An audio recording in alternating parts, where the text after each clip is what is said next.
With this lecture series, we are going to discuss complex integration. So first we discuss introduction and basic definitions concerning complex integration. Introduction. We are familiar with the theory of integrals of functions of real variables, which appear in two categories, namely definite and indefinite integrals. The definite integrals are real variables are regarded as the limit of sum, whereas indefinite integrals are regarded as the inverse process of differentiation for real variables. A similar distinction is made between definite and indefinite integrals of a complex variable.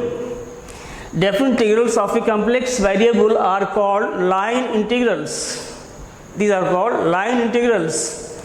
Like in the case of real variables, the indefinite integrals of a complex variable is a function whose derivative is an analytic function in a region.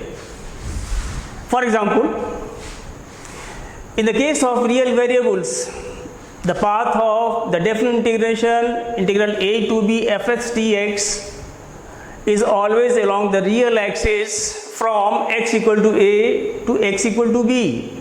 But in the case of complex function fz, the path of definite integration a to b fz dz may be along any curve joining the points z equal to a and z equal to b in complex plane. That is, in the case of complex definite integration integral a to b fz dz, the value of the integration depends on the path of integration. However, in the case of simply connected region D, to be defined later, this will be discussed later, what is simply connected region. So if the function is defined in a simply connected region, the value of integral is independent of the path of integration in D. Basic definitions under number 2. Number A, arcs and closed curves. The equation z equal to zt, which is equal to xt plus I times yt, where t runs over the interval a less than equal to t less than equal to b, that is the closed interval ab, number 1, where t runs over the interval a less than equal to t less than equal to b, and xt and yt are continuous functions of t. This represents an arc L in the complex plane. So an arc is represented by the parametric equation z equal to zt, which is expressed in the form xt plus I times yt. This represents an arc in a complex plane. Number B, differentiable arc. An arc L is said to be differentiable if z dash t exists, which is the derivative of z dash t exists and is continuous.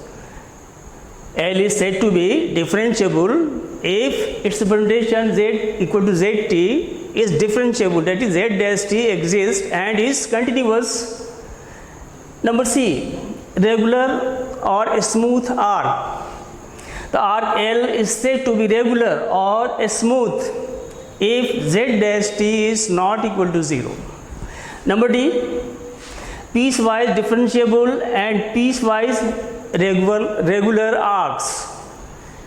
If among the various representations there exists at least one representation of L, say 1, such that the closed interval AB can be divided into a finite number of subintervals A1, A1, A2 and so on, n minus 1, B, on each of which z dash t exists, then L is said to be piecewise differentiable. That is, if we can divide the interval AB, the entire interval, closed interval AB, into finite number of subintervals like this, such that z dash t exists in at least one of these subintervals, then we say that the arc L is piecewise differentiable. If in addition z dash t is not equal to 0 on any one of these subintervals, then L is said to be piecewise regular. So this is the distinction between piecewise differentiable and piecewise regular arcs. Number E, simple or Jordan arc. An arc L is said to be simple or a Jordan arc if ZT1 is equal to ZT2 only when T1 is equal to T2. Number F, closed arc. The arc L is said to be closed if ZA is equal to ZB, that is the function value at the end points of interval are equal. If ZA is equal to ZB, the arc L is said to be a closed arc in the complex plane. Number G, opposite arc.